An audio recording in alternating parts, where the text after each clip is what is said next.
Joined by Amy Hugo, who was a senior Hello. manager of degree programs at the London Business School. Amy, thanks for joining us for this video. My pleasure. Today we're going to be looking at how to tailor an application to each school, and the idea, I guess, given how selective the top business schools are, many of the clients at Fortuna will be applying to a number of programs. And maybe the temptation to think, well, once I've got this story straight about, why business school and my post-MBA career goals, I can just sort of cut and paste this thing, right? And what I share with Chicago Booth is going to work just as well for Columbia or the London Business School. Does it work that way? No, really doesn't. I have such strong memories reading applications back at London Business School, and it's so obvious when a candidate has done just as you described. You read the essays, and number one, they're not really answering the question. Number two, you just have a sense that they've been cut and pasted from another application. And it's so critical to do some thorough research into each and every school that you're applying to, and to make connections with the community to try and understand their culture and their values, so that can all come through in the application. It's totally normal that you're going to be applying to a few schools. Most candidates do. It's important to do that. But what's critical is you have to make each school that you're applying to believe that they are your number one choice. Right. So.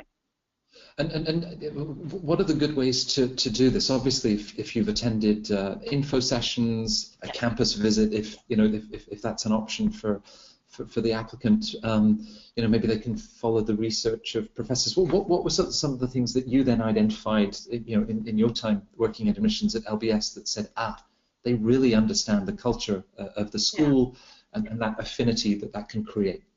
Yeah.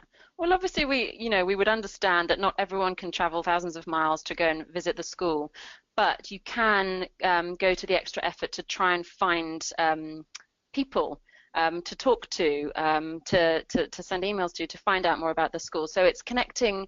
Anyone can try and connect to the students and the alumni community through your own existing network. So first, try and find out who do you know currently that knows someone, or that you know directly, that has attended this school or that is currently attending that school, and talk to them and try and find out more about their experience, and really get to grips with what this school is all about and what they want in the candidates that are going to attend the school, essentially. But if you can visit the school, brilliant. Visit the school, sit in on a class, really sort of, because then you can really get across that whole classroom experience that you've already had a little snapshot of. Attend an information session, like you said, Matt. Also, online you can do. There's so many different online options these days. They do online presentations, online chats, webinars, all those sorts of things. There's so many ways you can research the school without physically visiting, but it is incredibly important to make those connections. That, for me, is the most important thing, and it comes through so strongly. You can feel when someone has had a few conversations rather with students and alumni, and also you can actually name drop a lot of the time in the application, and that shows physically that you've actually done this and you've done your research and made the effort to connect with the school. So take those opportunities to say, I had a wonderful conversation with this student from this year, talking about all the wonderful club opportunities and what that led to. Really appreciated them taking their time, things like that. Well, Warren Buffett went to Columbia, and I think Mick Jagger actually went to the London School of Economics. Sadly, I can't name drop either of those people.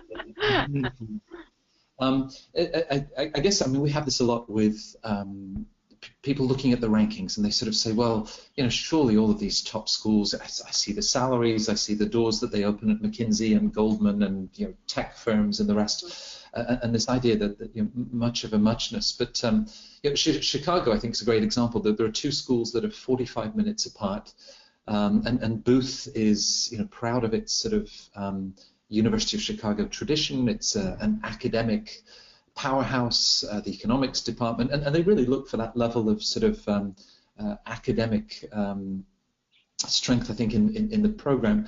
But it's a school that will give you one core course and then just says, you know what, you need to work out what the rest of the Chicago booth experience will be. And I think, therefore looking for people with a level of sort of autonomy or, decision making. Kellogg, just down the road, it's a very collaborative place. Evanston is a very student-based community. So, there are two schools on each other's doorsteps, and then, truly distinct in terms of personality. If you're reaching out to alumni, does it make sense to sort of look for people whose backgrounds are comparable to yours, or perhaps maybe were they a president of a club at the school where you think that you'd be able to make a contribution? How can you really make some smart connections with alumni? Oh, definitely. If you've got your career goals and your sort of overarching vision nailed, and you know where you want to go and how this school is going to help you get there, start making connections that are going to sort of reinforce this journey, essentially. So say you want to become an entrepreneur, you get in touch with the entrepreneur club, the entrepreneurship club, and perhaps the head of the club is running an event. Maybe you can help them with some connections. Start getting involved at this point, even before you've joined the business school, to demonstrate that you really have a passion for that. And to demonstrate that you're going to be the kind of person that will contribute positively. So yes, make smart connections and demonstrate those through your application, through your essays, through the form itself, and even in the recommendations, the references as well. You sit down with your recommenders and talk to them about what your goals are, what your vision is, and how this school in particular is going to help you get there, so that they can also include those little snippets to again reinforce that in what they write. Right. Now, we've all seen the application, why our business school? And sort of paragraph 5 has this list of second-year electives that they want to take. But, I could do that, right? I mean, we could all cut and paste those details. Trying to sort of follow the research of a particular faculty member, a book that they've written. Are there other sort of concrete ways to go beyond all of those course lists that are on the website to really get into some of those areas of specialization and expertise that the business school has to offer?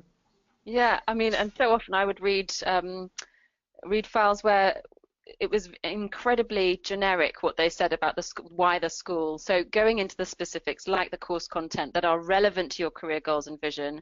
So the electives that are relevant to you, the specializations, potentially a career trek, the clubs, the leadership opportunities you get through those clubs, the events they run. There are so many different things that you can mention for each and every school. Just make sure that you pick ones that are, 100% relevant to your future and to what you want to get out of this personally as well. So perhaps you want to, become the very best leader you can in order to succeed in the career you've chosen. You can demonstrate that through saying, I'd like to head up the finance club, for example. So not only will that expose me to brilliant connections in that world, it'll also give me an opportunity to show me and my potential as a leader. So you can sort of be clever and address two areas with one example, essentially. Right. I mean, we have colleagues that have worked at so many of the top schools, and I still struggle to believe it when they sort of say, yeah, we've all read applications where there was the name of another school. But assuming that we've avoided that, I mean, is there some sort of way to sort of stress test, whether we've really personalized this? I mean, can we swap in the name of another school, and if it still makes sense, then we haven't gone far enough and need to think about how to personalize it further? Yeah, that's a good idea. And another idea is getting, if you do have connections, student or alumni connections, get them to read, and if you trust them and you know them well enough, get them to read your essays as well and see what they think, because they will have a real understanding of the culture and the values that the school has. And what's unique about the school, essentially. So they'll be able to say to you, no, this essay isn't sort of coming across strongly enough as truly Columbia or truly LBS or truly INSEAD or right.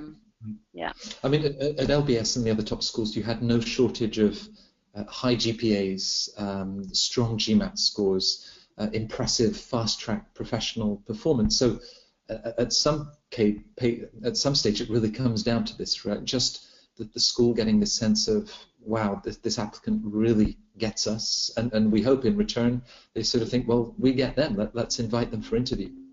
Definitely.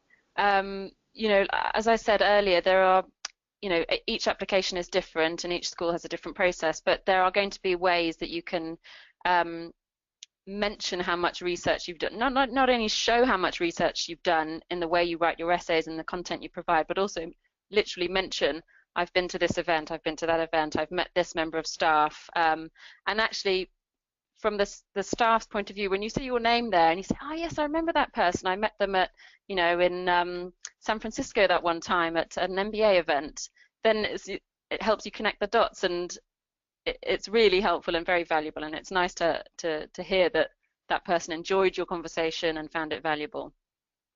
Well, Amy is one of a team of over 30 coaches that have worked at 12 of the world's top 15 business schools. And with that sort of inside expertise, you know, we're really in a great position to help you to make sure that you have personalized your applications to these top schools. So, Amy, thanks for joining me on this. My pleasure. Thank you. And we look forward to hearing from the viewers with their own business school plans. Thanks very much. Best of luck. Thank you.